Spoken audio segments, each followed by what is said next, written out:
Assalamualaikum warahmatullahi wabarakatuh. Halo semuanya, selamat datang di video presentasi hasil observasi kelompok 2 Penganggaran dan Studi Kelayakan Manajemen Pendidikan 2023A.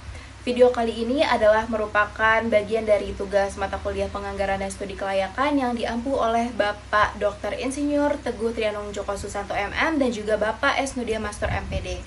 Kelompok kami memiliki 6 anggota, yaitu yang pertama ada Fani Hana Novalita, Husnul Abdul Qadar, Naurah Aisyah Andriani, Rafli Surya Pratama, Salwa Askia Putri, dan saya sendiri Zidni Hanura Sajida.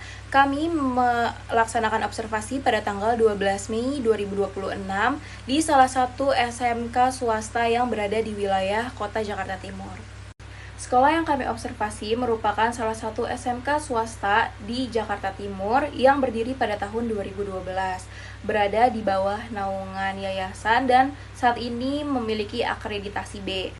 Sekolah ini menerapkan kurikulum merdeka dan mengintegrasikan nilai-nilai keagamaan dalam seluruh aspek kegiatannya.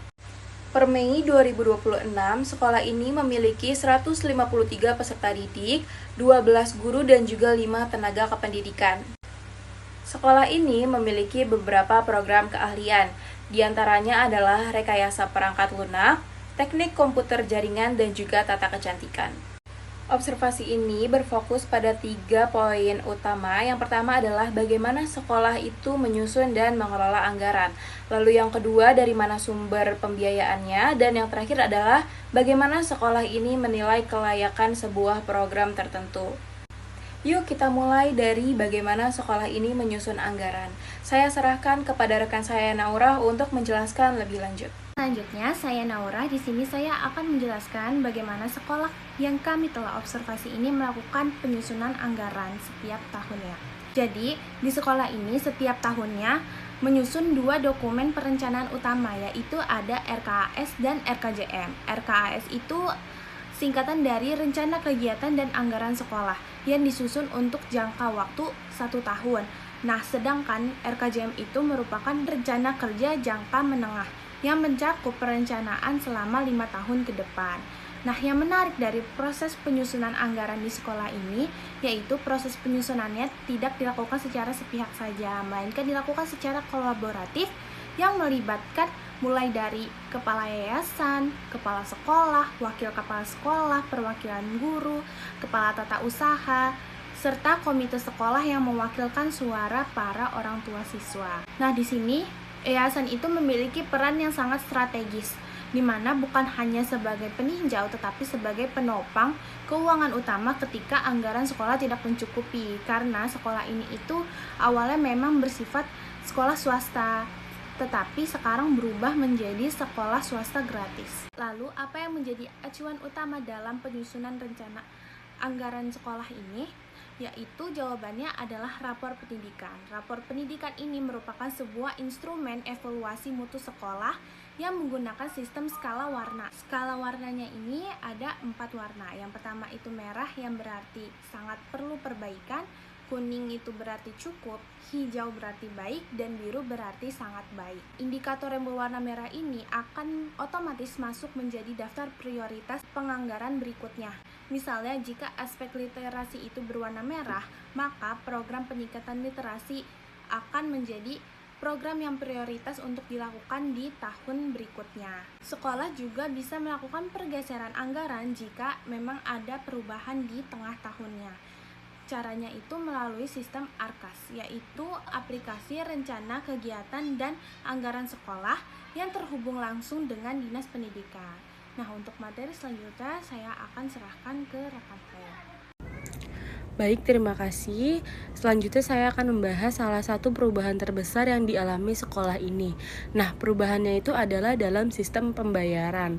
Nah, di sini ada kondisi sebelum SSG atau sekolah swasta gratis. Jadi, sebelum tahun ajaran 2025-2026, sumber pendanaan utama sekolah ini adalah SPP dari orang tua. Nah, SPP ini tuh ditetapkan sebesar Rp350.000 per bulannya. Nah, angka ini tuh sengaja ditetapkan rendah karena mayoritas sekitar 85% orang tua siswa ini berasal dari latar belakang ekonomi menengah ke bawah. Nah, apa aja tantangannya? Di sini tantangannya ialah banyak orang tua yang menunggak. Nah, akibatnya sekolah itu harus menunda beberapa program. Misalnya di sini ada kegiatan renang, berkuda, dan outing class yang harusnya dilaksanakan bulan Agustus. Nah, terpaksa digeser ke September karena arus kasnya itu tidak stabil. Oke, selanjutnya kita masuk transisi ke sekolah swasta gratis. Nah, sejak tahun ajaran 2025-2026, sekolah ini tuh resmi masuk dalam program sekolah swasta gratis atau SSG dari pemerintah Provinsi DKI Jakarta, yang artinya bahwasannya seluruh biaya pendidikan ini tuh ditanggung penuh oleh pemerintah. Jadi orang tua itu tidak dikenakan lagi biaya apapun dan dikatakan 100% gratis. Jadi sumber pembiayaan sekarang ini berasal dari 3 jalur utama. Yang pertama itu ada dana BOS atau bantuan operasional sekolah dari pemerintah pusat. Kedua ada BOSP atau bantuan operasional satuan pendidikan dari pemerintah daerah. Dan ketiga itu dari dana sekolah swasta gratis itu sendiri atau SSG.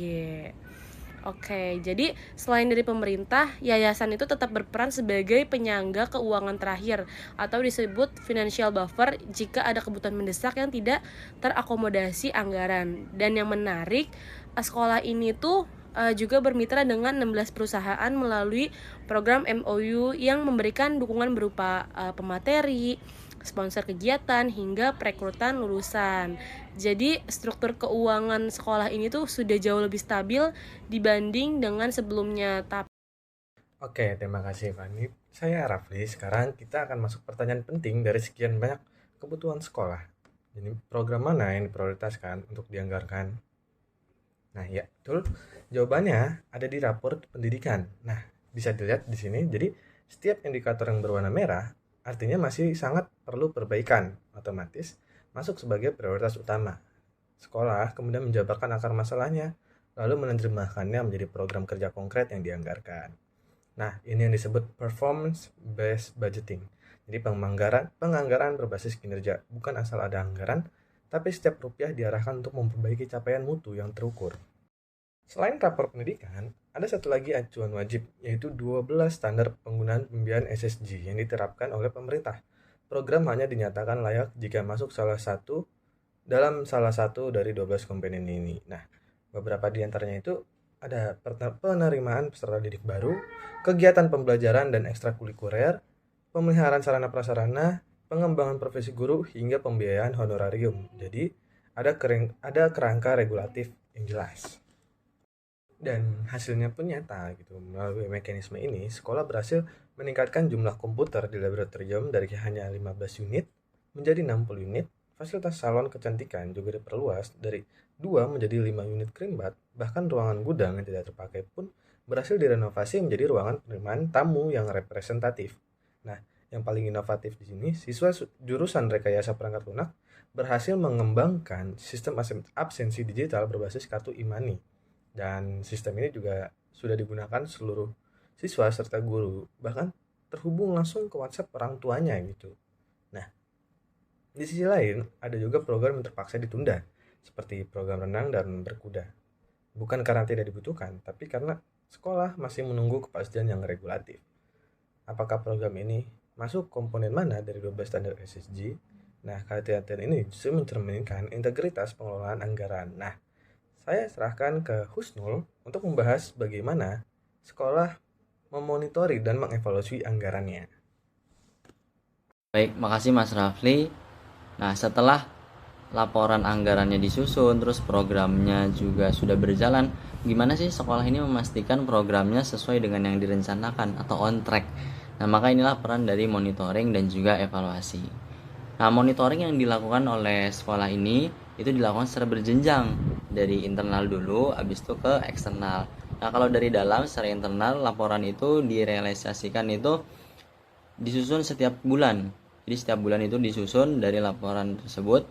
Lalu laporan ini kemudian dibawa kepada yayasan itu setiap 3 bulan, 6 bulan, bahkan bisa sampai 1 tahun. Nah, kalau misalkan secara eksternal, Suku Dinas Pendidikan Wilayah Jakarta Timur itu melakukan monitoring selama kurang lebih 3 bulan, setiap 3 bulan terhadap penggunaan BOS dan juga BOSP. Instrumen utama yang digunakan yaitu sistem Arkas, karena sistem ini sudah terhubung langsung ke Dinas Pendidikan. Jadi gampang, mudah. Nah, sehingga setiap pergerakan yang dilakukan pada sistem Arkas itu bisa terpantau, diketahui langsung secara real time oleh suku dinas pendidikan ataupun dinas pendidikan terkait. Nah, di akhir periode atau tahun ajaran ya, sekolah ini tuh melakukan rapat pendidikan satuan sekolah. Di mana di sini itu semua capaian program sekolah itu dibahas dengan menggunakan rapot pendidikan sebagai tolak ukur. Jadi standarnya ada di rapot pendidikan nih. Hasil yang baik bagaimana, mana aja hasil yang kurang atau yang masih rendah. Nah, hasil tersebut itu langsung dijadikan dasar sebagai penyusunan anggaran tahun berikutnya atau tahun ajaran berikutnya. Nah, yang ini membentuk siklus yang berkelanjutan yang bisa dilihat di samping saya. Ini ada perencanaan, pelaksanaan, monitoring, evaluasi, dan perencanaan yang baru untuk tahun ajaran yang baru. Nah, dari kondisi sekolah yang ada ini yang telah kita observasi, kalau kita bandingkan dengan kondisi ideal atau teori yang pernah kita pelajari itu, yaitu terkait dengan manajemen keuangan pendidikan atau penganggaran ini ada beberapa hal yang kita temukan seperti kesenjangan gitu. Yang pertama itu analisis SWOT, di mana analisis SWOT itu biasanya dilakukan sebelum penyusunan RKS sebagai dasar identifikasi kebutuhan. Tapi pada faktanya analisis SWOT ini baru digunakan setelah evaluasi pembelajaran selesai. Jadi bukan sebagai alat pra penganggaran ya. Jadi sebelum itu. Nah, pada dasarnya idealnya itu analisis ini digunakan sebelum RKS itu disusun. Yang kedua itu harusnya setiap program yang ada itu dianalisis dahulu menggunakan cost benefit. Nah, tapi pada faktanya sekolah ini belum ada cost benefit analisis untuk setiap program baru yang diadakan. Jadi evaluasi yang ada itu masih lebih berorientasi pada ketercapaian program, belum mengukur efisiensi dari nilai rupiah ya yang dikeluarkan dari sekolah tersebut. Lalu yang ketiga, seluruh penyedia jasa itu atau vendor biasanya terintegrasi dengan sistem digital atau katalog RKAS yang selalu diupdate atau diperbarui. Tapi pada faktanya ada kendala teknis dalam penggunaan ARKAS. Jadi ini menyebabkan sulitnya mendapatkan bukti atau kwitansi ya dari beberapa vendor yang masih konvensional gitu. Jadi hal ini bukan kelemahan sekolah, cuma ini menghambat dari kinerja sekolah gitu. Dan ini menjadi tantangan ekosistem digital sekolah yang belum sepenuhnya siap gitu. Terima kasih Husnul, saya Salwa. Setelah melihat semua temuan tadi, ada beberapa rekomendasi yang ingin kami sampaikan pada pihak sekolah dan pemangku kepentingan terkait. Pertama, integrasikan analisis SWOT sebagai instrumen pra-penganggaran lakukan sebelum RKS disusun, bukan setelahnya. Ini akan membuat perencanaan jauh lebih strategis. Kedua, terapkan cost benefit analisis sederhana untuk setiap program berbiaya signifikan agar efisiensi penggunaan anggaran bisa terukur. Yang ketiga, segerakan konsultasikan program renang dan berkuda ke suku dinas pendidikan untuk mendapat kepastian regulatif. Jangan biarkan program bermanfaat ini terus tertunda. Yang keempat, yaitu optimalkan teaching factory sebagai sumber pendapatan mandiri. Bayangkan, jika sistem absensi digital buatan siswa RPL bisa dijual ke sekolah-sekolah lain, itu potensi yang sangat luar biasa. Dan kelima, tingkatkan kapasitas tim keuangan melalui pelatihan literasi digital ARKAS secara berkala. Dari observasi ini, kami menyimpulkan bahwa sekolah yang kami kunjungi telah mengelola anggaran dan pembiayaan pendidikannya secara terstruktur, transparan, dan akuntabel. Transisi dari sistem berbayar ke sekolah swasta gratis merupakan langkah besar yang membawa stabilitas keuangan sekaligus tantangan baru. Fondasi yang sudah dibangun sudah sangat baik. Yang diperlukan selanjutnya adalah transformasi bertahap dari penganggaran yang patuh regulasi menuju penganggaran yang sepenuhnya berorientasi pada dampak mutu pendidikan. Semoga hasil observasi ini bermanfaat tidak hanya bagi tugas kami, tapi juga sebagai gambaran nyata bagaimana sekolah swasta bisa mengelola keuangan pendidikan dengan baik di tengah berbagai keterbatasan. Terima kasih telah menyaksikan video kami. Salam dari kelompok 2, Program Studi Manajemen Pendidikan, Universitas Negeri Jakarta. Assalamualaikum warahmatullahi wabarakatuh.